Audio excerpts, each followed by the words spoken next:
আলহামদুলিল্লাহ রাব্বিল আলামিন ওয়াসসালাতু ওয়াসসালামু আলা আশরাফিল আমবিয়া ওয়াল মুরসালিন নবিয়িনা মুহাম্মাদিন ওয়া আলা আলিহি ওয়া সাহবিহি আজমাইন ওয়া বা'দ। আলহামদুলিল্লাহ, আমরা আমাদের সাপ্তাহিক দার্স আদব আখলাক সংক্রান্ত নির্বাচিত হাদিস নিয়ে আলোচনা করছিলাম। তো এই হাদিসগুলোর মধ্যে আজকে আমাদের ৪১তম দার্স, ৩৭তম অধ্যায়, ৪১তম দার্স। গত দার্সে আমরা শেষ করতে পারিনি, একটা অধ্যায় একটা হাদিস পড়েছি, তাই না? আজকে ইনশাআল্লাহ আমরা বাকি দুটি হাদিস পড়ব এবং অন্যান্য ব্যাখ্যা শুনব। গত দর্শে আমরা আল্লাহর জন্য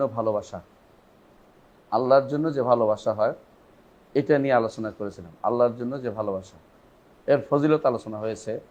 কোরআন থেকে, হাদিস থেকে আমরা অনেকগুলো ফজিলত আলোচনা করেছি এবং সেটা আলহামদুলিল্লাহ আমরা সবাই জেনেছি। আজকে ইনশাআল্লাহ আমরা আগে হাদিসগুলি পড়ব, তারপরে কিছু এই সংক্রান্ত আলোচনা করব। আর দুইটা হাদিস তাকে উল্লেখ করেছেন ওনারা। এক নম্বর হচ্ছে ৯২ নম্বর হাদিস, আনা আবি হুরায়রা রাদিয়াল্লাহু আনহু, আবু হুরায়রা রাদিয়াল্লাহু আনহু থেকে বর্ণিত। তিনি বলেন, নবী সাল্লাল্লাহু আলাইহি ওয়াসাল্লাম, নবী সাল্লাল্লাহু আলাইহি ওয়াসাল্লাম থেকে, আন্না রাজুলান যারা আখান লাহু ফি ক্বরিয়াতিন উখরা, একজন মানুষ তার এক ভাইকে, আপন ভাই না, এটা হলো জাস্ট বন্ধুত্বপূর্ণ ভাই, ভালোবাসার ভাই, আরেক গ্রামে দেখা করতে গেছে, সাক্ষাৎ করতে গেছে। ফাআরসাদাল্লাহু লাহু আলা মাদরাজাতিহি মালাকান, আল্লাহ তাআলা ওই গ্রামের রাস্তার উপরে একটা লোককে, ফেরেশতাকে পাঠাইলেন। ফেরেশতা মানুষের সুরতে বসে আছে, যেহেতু মানুষ যাচ্ছে মানুষকে জিজ্ঞাসা করবে, এই জন্য বোঝা গেল ফেরেশতারা বিভিন্ন সুরত এখতিয়ার করতে পারে, মানুষের এখতিয়ার করতে পারে। ফালাম্মা আতা আলাইহি, যখন তার কাছে গেল, ক্বালা আইনা তুরিদ, কোথায় যাচ্ছ?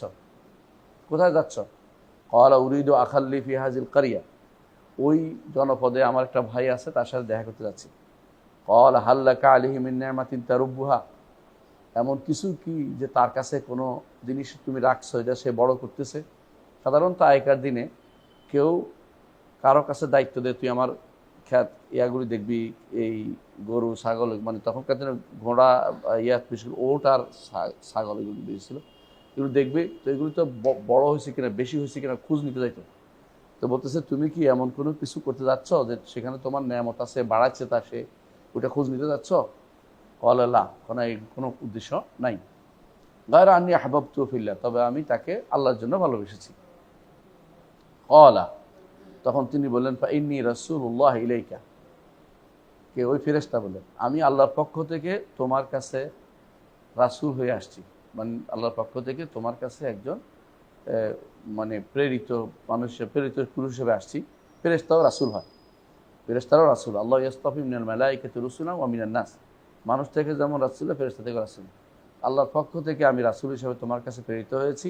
বিআন্নাল্লাহ, এই কথা জানিয়ে দেওয়ার জন্য একটা বিশেষ উদ্দেশ্য। এটা কি?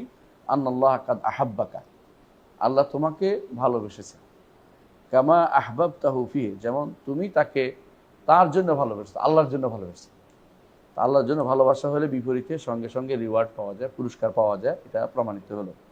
এটা একটা হাদিস।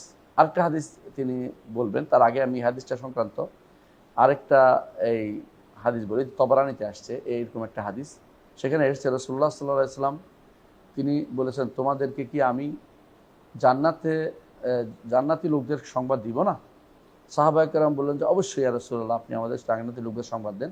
তখন তিনি বললেন, আন-নবী ফিল জান্নাহ, জান্নাতে যাবে নবী, ও সিদ্দিক ফিল জান্নাহ, আর সিদ্দিক জান্নাতে যাবে, আবু বকর সিদ্দিক, এবং অন্য যারা সিদ্দিক হবে তারা জান্নাত। সিদ্দিক কারা? যারা আল্লাহর বাণীকে সত্যায়ন করে কোনো সন্দেহ ছাড়া, যেমন জান্নাতে যাবে বিশ্বাস করে, কবর আযাব হবে বিশ্বাস করে, কবর নিয়ামত আছে বিশ্বাস করে, মৃত্যুর পরে জীবনের শেষ নয়, তারপরে জীবন বিশাল, এটা কোনো সন্দেহ নেই তাদের অন্তরে, এরা সিদ্দিক। এই পর্যায়ের লোকের আল্লাহর প্রত্যেকটি বাণীকে তারা একেবারে যথাযথ যেমনি বলছে এমনি। যেমন আবু বকর রাদিয়াল্লাহু বলছে, রাসূলুল্লাহ সাল্লাল্লাহু আলাইহি ওয়াসাল্লাম মেরাজে গেছে, বলছে কত সত্য, এই হলো সিদ্দিক। কি জানি এরকম যারা রসুলের প্রত্যেকটি কথা বিনা বাক্য বয়ে কোনো রকমের এদিক সেদিক না করে বিশ্বাস করে, তাদের সিদ্দিক। তো রসুল বলেন যে, সিদ্দিক ফিল জান্নাহ ওয়া শহীদ ফিল জান্নাহ, আর যারা শহীদ হবে আল্লাহর রাস্তায় তারাও জান্নাতে যাবে। এটা তো আমরা বুঝি শহীদ কাকে বলে।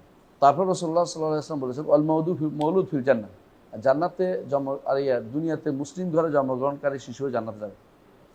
মানে আপনার ঘরে যে সন্তান দিনের উপর মানে ছোট অবস্থায় মারা গেছে, কিন্তু দুনিয়াতে আসছে মুসলিমের ঘরে, সেও জান্নাতে যাবে। কারণ ধরে নেওয়া হয়তো সে মুসলিমের ইমানদার থাকবে এইসব। হ্যাঁ, এটা বলে ফেতরাত বলে আর কি, স্বাভাবিকের উপর বড় হবে।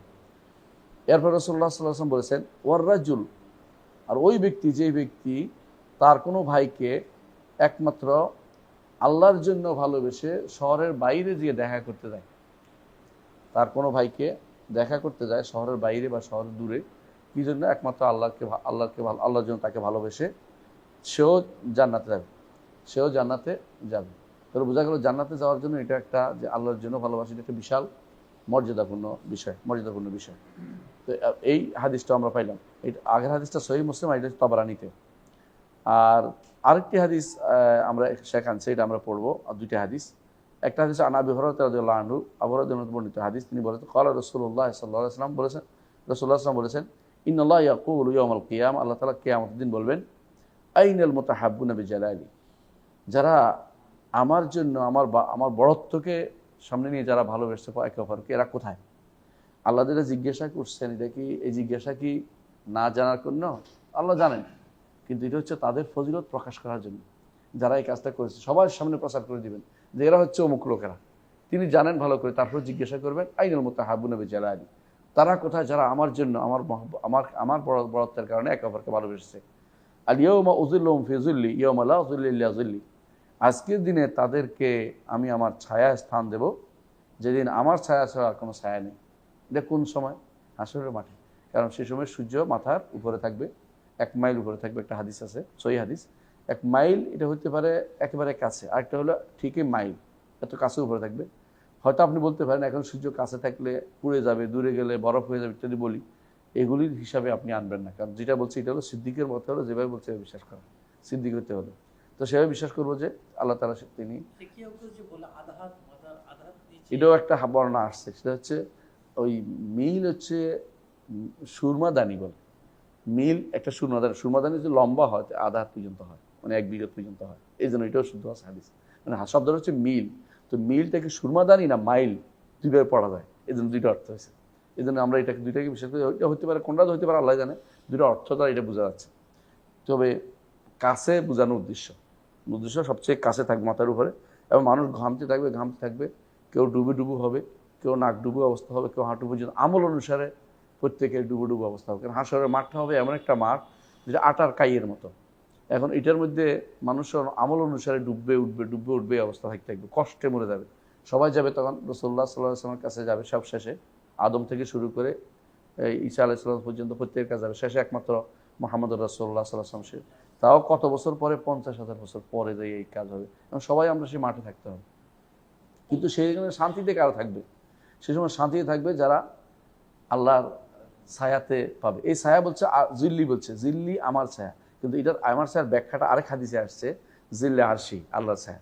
এটা তো আল্লাহর, একটা হচ্ছে আল্লাহ নিজে ছায়া বানাবেন, আরেকটা হচ্ছে এইটা উদ্দেশ্য না, উদ্দেশ্য হচ্ছে আরশের ছায়াতে ছায়া দিবেন। যেটাই হোক আমাদের কোনো আপত্তি নেই, দুই ছায়া দুইটা হতে পারে। অর্থাৎ এটা বানাতে পারেন কারো ছায়া, আল্লাহ একটা ছায়া দিবেন, তৈরি করে দিবেন, অথবা আল্লাহ তাআলা আরশের ছায়া এদেরকে রাখবেন।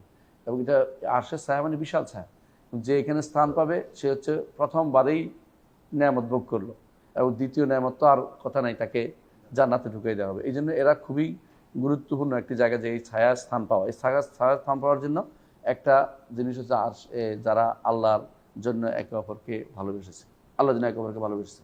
তো এটা আমরা পাইলাম। এই হাদিসটা হাসান, তাবরানী বর্ণনা করেছেন। আরেকটি হাদিসে আসছে এটার সাথে আরেকটি হাদিসে আসছে জড়িত, মেকদাম ইবনে মাদি কারিব রাদিয়াল্লাহু আনহু বর্ণিত হাদিস। মেকদাদ ইবনে মাদি কারিব বর্ণিত হাদিস, তিনি বলেন নবী সাল্লাল্লাহু আলাইহি ওয়াসাল্লাম বলেছেন ইজা আহাব্বার রাজুলু আখাহু ফালইউখবির আন্নাহু ইউহিব্বু, কোনো মানুষ যদি কাউকে ভালোবাসে আল্লাহর জন্য, সেজন্য বলে দেয় যে আমি তোমাকে আল্লাহর জন্য ভালোবাসি। এটা একটা বিশাল, কেন এটা পরে বলবো, কেন বলে দিবেন কেন, এটা পরে আলোচনা আসবে।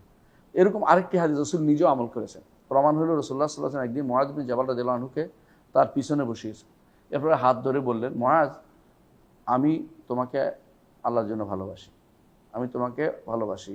তারপর তিনি তাকে ওসিয়ত করছেন যে প্রতি সালাতের পরে তুমি বলবে আল্লাহুম্মা আইন্নি আলা যিকরিকা ওয়া শুকরিকা ওয়া হুসনি ইবাদাতিকা। এটা হলো সালাতের আসলে শেষ বৈঠকে বলাটাই হচ্ছে সুন্নাত, শেষ বৈঠকে। মানে বৈঠক শেষ হওয়ার আগে, মানে সালাম ফিরানোর আগে হচ্ছে বেশি সুন্নত। না পারলে সময় পার হয়ে গেলে সালাতের পরে বলবেন। যে সমস্ত দোয়াগুলি হচ্ছে সালাতের ভিতরে, আর জিকিরগুলো হচ্ছে সালাতের পরে। এটাই হচ্ছে রাসূল এইভাবে সাজিয়েছেন। কিন্তু অনেকে আমরা দোয়াগুলোকে পরে করি, অর্থাৎ লম্বা সময় তো বসে থাকতে পারি না, এই জন্য সব দোয়া তো আর করা যায় না, এই জন্য পরে করে। কিন্তু মূল দোয়াগুলো যেগুলো আছে সালাতের ভিতরে, কারণ রাসূলুল্লাহ সাল্লাল্লাহু আলাইহি ওয়াসাল্লাম বলেছেন তোমরা সালাতের শেষে দোয়াগুলি করো, এবং তিনি বলছেন সাজদার মধ্যে দোয়াগুলি করার জন্য শিখিয়ে দিয়েছেন। এই জন্য দোয়াগুলো শেষে, এটাও একটা আল্লাহুম্মা আইন্নি আলা যিকরিকা ওয়া শুকরিকা হুসনি ইবাদাতিকা, আল্লাহ আমাকে সাহায্য করুন আপনার জিকিরের জন্য, আপনার শুকরিয়া আদায় করার জন্য, আপনার উত্তমভাবে ইবাদত করার জন্য আপনি আমাকে সাহায্য করুন। এটা হচ্ছে আল্লাহর কাছে সাহায্য চাইলে আল্লাহ আপনাকে সাহায্য করবেন। এই জন্য মন থেকে এই দোয়াটা আমাদের করা উচিত। তো এখানে যে জিনিসটা দরকার, রাসূলুল্লাহ সাল্লাল্লাহু আলাইহি ওয়াসাল্লাম কিন্তু তাকে হাত ধরে বলে দিন যে আমি তোমাকে ভালোবাসি, এই ভালোবাসাটা বলে দিয়েছেন। আরেকটা হাদিসে আছে, আনাস বিন মালিক রাদিয়াল্লাহু আনহু বর্ণিত হাদিসে আছে, তিনি বলেছেন যে রাসূলুল্লাহ সাল্লাল্লাহু আলাইহি ওয়াসাল্লাম তার কাছে এক লোক গেলেন, যে বললেন যে ইয়া রাসূলুল্লাহ আমি অমুককে ভালোবাসি আল্লাহর জন্য। রাসূল বললেন তুমি কি তাকে জানিয়ে দিয়েছ? বলে না। তো জানিয়ে দাও, তাকে তুমি জানিয়ে দাও। তো বোঝা গেল যে রাসূল অর্ডার বলেছে, এক হাদিসে বলেছেন যে যেন জানিয়ে দেয়, আরেক হাদিসে রাসূল নিজে বলেছেন ভালোবাসার কথা জানিয়ে দিয়েছেন, আরেক হাদিসে একজনকে বলেছে তুমি তাকে জানিয়ে দাও।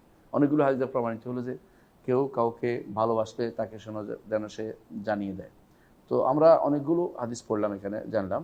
এর দ্বারা আমরা কয়েকটা জিনিস জানলাম। এক নম্বর হচ্ছে হাদিসগুলি থেকে যে উপকারিতা, সেটা হচ্ছে যে আল্লাহর জন্য ভালোবাসা ইমানের মূলনীতির মধ্যে একটা। ইমানের মূলনীতি একটা হচ্ছে আল্লাহর জন্য একে অপরকে ভালোবাসা। এই আল্লাহর জন্য ভালোবাসাই আমরা সাহাবায়ে কেরামকে কেন ভালোবাসি? আল্লাহর জন্য। আল্লাহর জন্য, কারণ তারা আমাদেরকে দ্বীনের পথ দেখিয়েছেন, কোরআন শিখিয়েছেন, কোরআনের পথ নিয়েছেন, হাদিস দিয়ে পৌঁছে দিয়েছেন। ইমামদেরকে এই জন্য ভালোবাসি, আবু হানিফা, মালিক, শাফি, কারণ তারা আমাদেরকে ইজতিহাদ করে আমাদেরকে সহজ করে দিয়েছেন। এভাবে ওস্তাদদেরকে ভালোবাসি, দিন পড়াইছে এই জন্য। এরকম যারাই আমাদেরকে দিন পড়ায় তাদেরকে এই জন্য ভালোবাসি, দিনের জন্য। এটাই আল্লাহর জন্য ভালোবাসা। আল্লাহর জন্য অর্থ হচ্ছে আল্লাহর দিনের জন্য, এবং জান্নাতে যাওয়ার পথে যারা পথ দেখিয়েছে তাদের প্রত্যেকের জন্য আমরা আল্লাহর জন্য ভালোবাসি। আল্লাহর জন্য ঘৃণা করাটা ওইরকম, যারা আল্লাহর বিপক্ষে চলে তাদেরকে আল্লাহর বিরুদ্ধে আমরা ঘৃণা করি। এটা হলো বিপরীতটা। তো আল্লাহর জন্য ভালোবাসার বিষয়টা একেবারে ইমানের মূলনীতির সাথে জড়িত রয়েছে, এবং এটা উত্তম আমলের অন্তর্ভুক্ত, সবচেয়ে উত্তম আমলের অন্তর্ভুক্ত। বিশেষ করে যখন দুনিয়ার কোনো উদ্দেশ্যতা থাকবে না, এবং প্রবৃত্তির অন্তরের কোনো চাহিদা সেখানে থাকবে না, অন্তর চাহিদা সেখানে থাকবে না। এটা এক নম্বর শিক্ষা।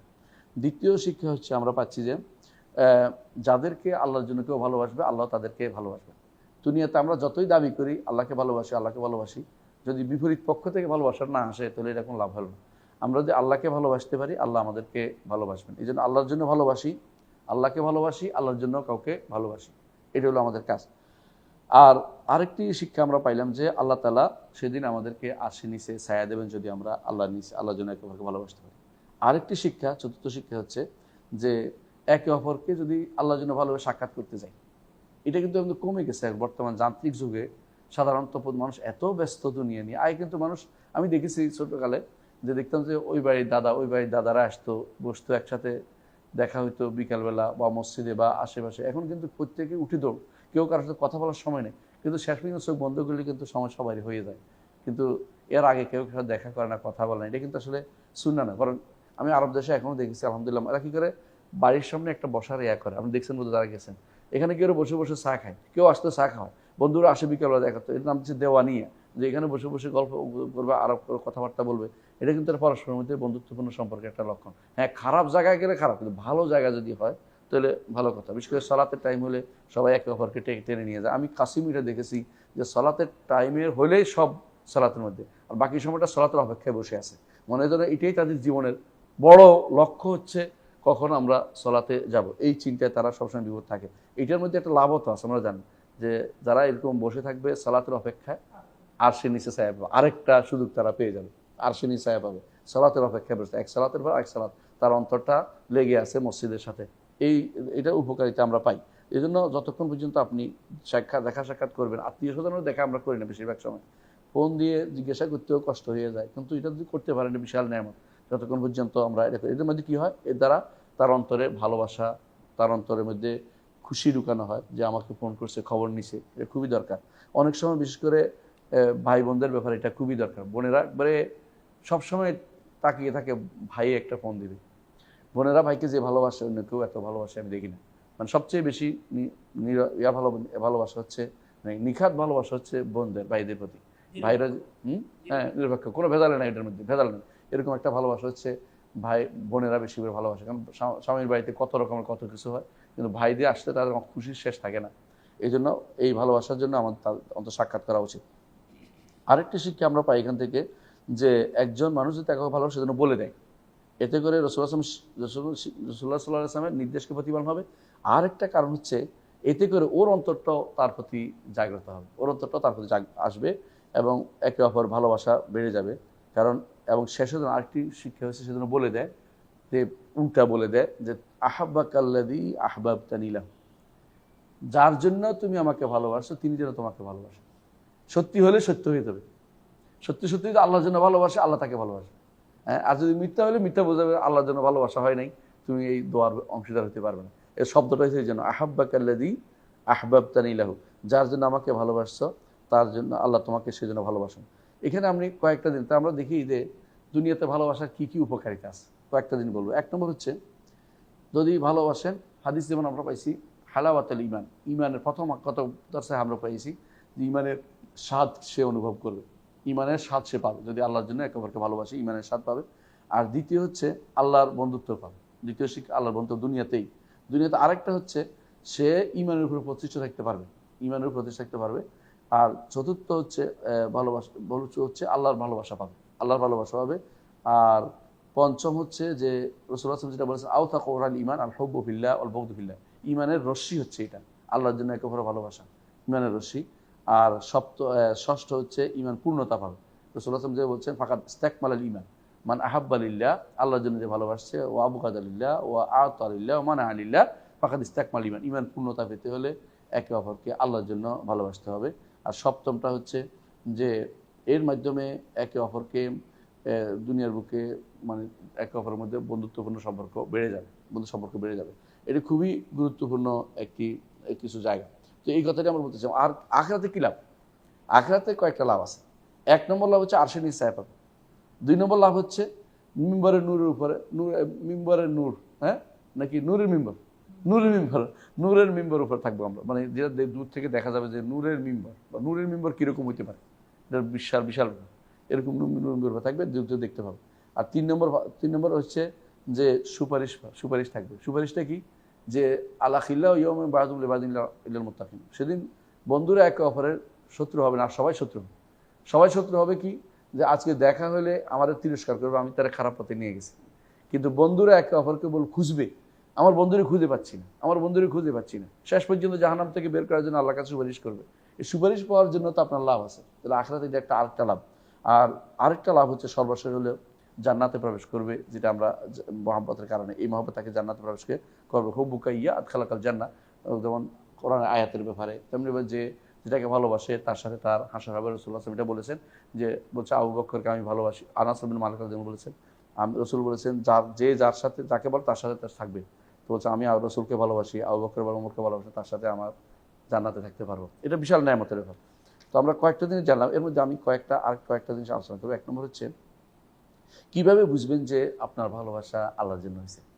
কয়েকটা আলামত বলবো, এর মধ্যে 14টা আলামত বলবো, সংক্ষেপে বলবো ইনশাআল্লাহ। এক নম্বর হচ্ছে যে যদি আপনি সবসময় তার কল্যাণকামী থাকবেন, যে আমার ভাই একটু ভালো, আমি অনেকেই দেখেছি এরকম যে অনেকেই আমি দেখেছি দেশের বাইরে অনেকেই যখন দেখে যে তার ব্যবসা ভালো হচ্ছে, আরেকজনের ব্যবসা কম হচ্ছে, তো বলে যে আজকে আমার অনেক বেচা কিনেছে, ওই দোকান থেকে নাও। এটা হচ্ছে তার জন্য ভালোবাসার একটা লক্ষণ, যে তার থেকে তার উপরে সে অন্যকে প্রাধান্য দিচ্ছে বা ভালোবাসছে, তার জন্য কল্যাণটা ভালোবাসছে। আরেকটা হচ্ছে তানাসহ, মানে তাকে ভুল হলে বলে দেয়া, এটা নসিহত তোমার জন্য আমার, যে এটা করিও না। এটার কারণ নসিহতটা করতে হবে একান্তে, সবার সামনে করে নসিহত হয় না, একান্তে না করলে নসিহত। সবার সামনে এটা বলা তাইয়ির বলা হয়, মানে দোষ ধরা, এটা বলা উচিত না। করলে একান্তে করতে হবে নসিহতটা, তাকে ডেকে এনে চা খাওয়াইয়া বসাইয়া গল্প করতে হবে, যেমন ইউনুস ভাই করে, তাই না? এরকম আর কি। 3 নম্বর হচ্ছে যেটা করতে হবে তাবাদুল, একে অপরের জন্য বাদল, মানে দান করা। যেমন আমরা একটু আগে ইউনুস ভাইয়ের জন্য এই ফ্যান ছেড়ে দিয়েছিলাম, সেরকম আর কি। 4 নম্বর হচ্ছে তাওয়াদু, বিনয় হয়ে বোঝা গেল, তার জন্য বিনয় হয়ে বোঝা গেল যে তাদের মধ্যে ভালোবাসাটা রয়ে গেছে। একে অপরের প্রতি উল্টাপাল্টা ব্যবহার করলে বোঝা গেল ভালোবাসা জীবনেও কোনো আল্লাহর জন্য হয় না, মানে মন কালাকালি হয়ে যাবে। তাই এবং এইটা সাধারণত এই ভালোবাসা আরেকটা দিক হচ্ছে কি, এটা সাধারণত বাড়ে এবং কম। বান্দা যখন ঈমানের উপর থাকে তখন তার প্রতি ভালোবাসা বেড়ে যায়, মাশাআল্লাহ সালাতে গেলে যখন সালাতে আসে না, লোকটা সালাতে আসে না, আগে না ভালোবাসা কমে যাচ্ছে, এটা আল্লাহর জন্য হওয়ার কারণে কমে এবং বাড়ে। এটা আর দুইটা আলামত আমরা দেখছি, কখন নেক কাজ করলে বাড়ে আর বদ কাজ করলে কমে। 6টা। 7 নম্বর হচ্ছে যে যে সে এই যারা এই কাজগুলি করে তাদেরকে সবার আগে বেশি ভালোবাসে, মানে তারা ন্যাক কাজ করে তাদেরকে বেশি ভালোবাসে। এই ভালোবাসাটা তার এটা তার তবিয়তে পরিণত হয়ে যায়, যে ভালোবাসা ন্যাক কাজদের ভালোবাসতে পারে, তবিয়তে পরিণত হয়ে যায়। তখন দেখবেন যে এরা যেমন আল্লাহর জন্য ভালোবাসে, ওরও আল্লাহর জন্য ভালোবাসে, মানে একে অপরকে ভালোবাসার একটা গণ্ডির ভিতরে আবদ্ধ করে ফেলে।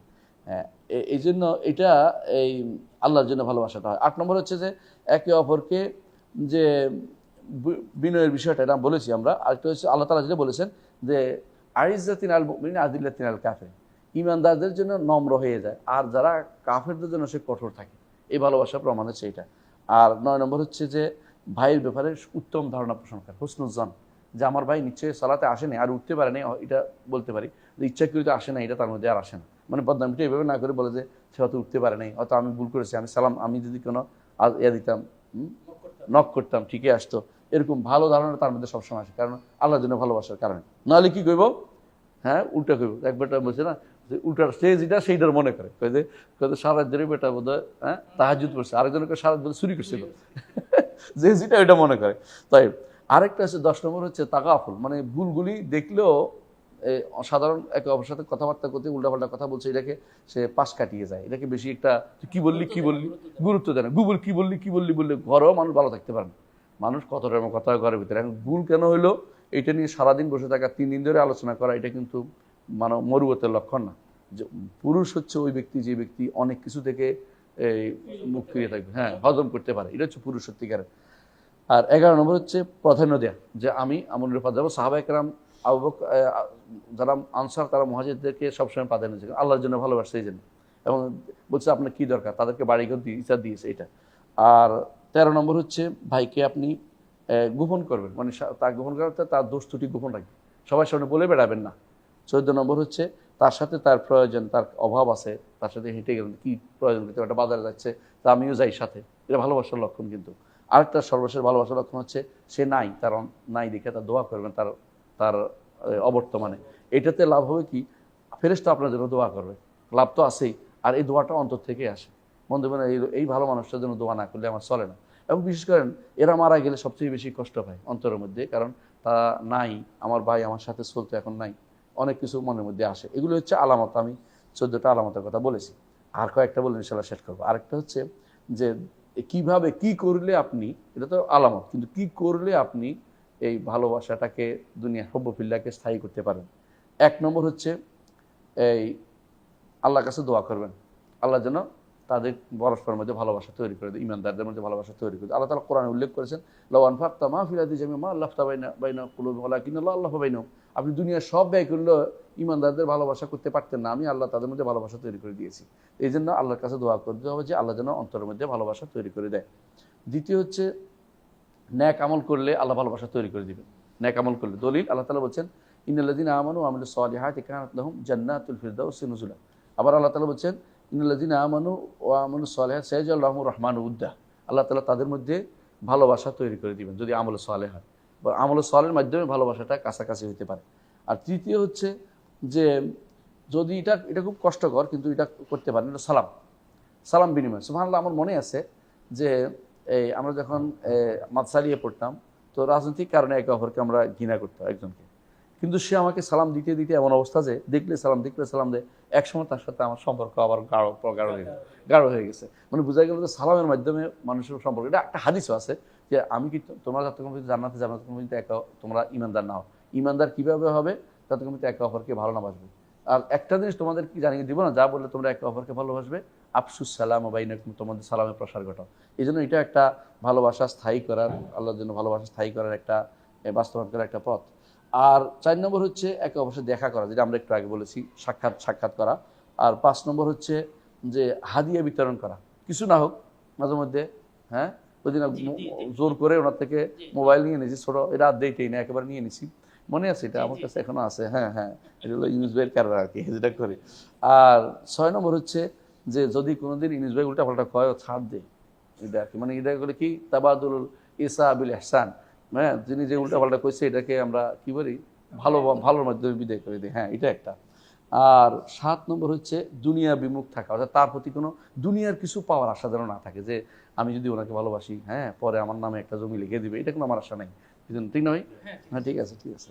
আর 8 নম্বর হচ্ছে যেটা শেষ করবে, সেটা হচ্ছে যে সব সময় যে আল্লাহর কাছে দোয়া করা, যে আল্লাহ যেন তার মহব্বতের সৃষ্টি করে দেয়, এটা। এবং এহিয়া, সবসময় জীবিত রাখা, যে আল্লাহ যেন জান্নাত পর্যন্ত আমাদের ভালোবাসা রাখে, এই একে অপরকে এটা বলা এবং তাকে জানিয়ে দেয়া সবশেষে যে আমি আপনাকে ভালোবাসি, তার দুজনের মধ্যে মহব্বতটা জারি হবে। তো আমরা আর লম্বা না করি, শুধু এটা বুঝলাম যে আমাদের একে অপরকে আল্লাহর জন্য ভালোবাসতে হবে। দুইটা অধ্যায়ে, দুইটা দার্সে আমরা এটা আলোচনা করেছি। এটা 41 নম্বর দার্স আমাদের। ইনশাআল্লাহ আগামী দার্সে আমরা অন্য বিষয়ে আলোচনা করব। সুবহানাকাল্লাহু ওয়া বিহামদিকা, আশহাদু আল্লা ইলাহা ইল্লা আনতা, আস্তাগফিরুকা ওয়া আতুবু ইলাইক। আসসালামু আলাইকুম ওয়া রাহমাতুল্লাহি ওয়া বারাকাতুহু।